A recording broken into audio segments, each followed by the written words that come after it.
Good morning, this is Professor Will, CBMD, PhD. Today is Saturday, February 27, 2021.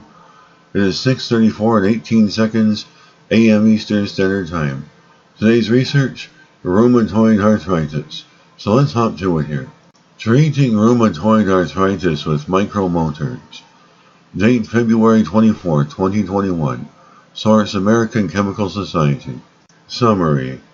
Rheumatoid arthritis is a chronic inflammatory disorder marked by joint pain, swelling, and damage.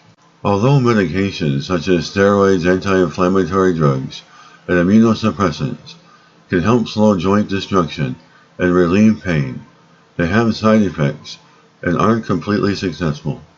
Now, researchers have developed magnesium-based micromotors propelled by hydrogen bubbles, which improve rheumatoid arthritis symptoms when injected into the joints of rats.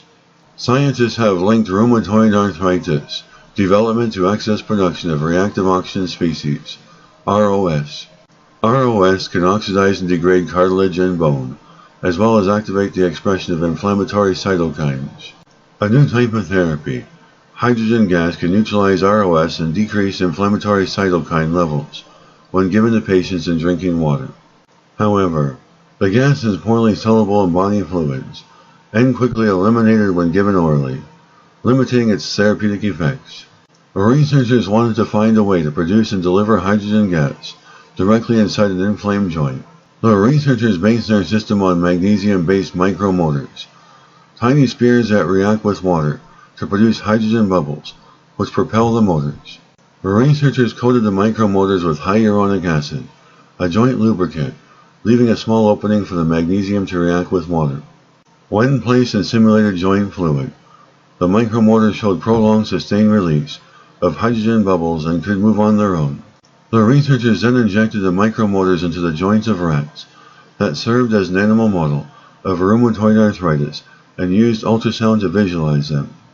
Compared with uninjected rats, the treated rats showed less swollen paws, reduced bone erosion, and lower levels of inflammatory cytokines. Although the micromotors still need to be tested in humans, they show great potential for the therapy of rheumatoid arthritis and other inflammatory diseases, the researchers say. Good day, this is Professor Will, CBMD, PhD, on microbiology, bioinformatics, and pathophysiology. Well, hope you enjoyed listening. Until next time, have a great day.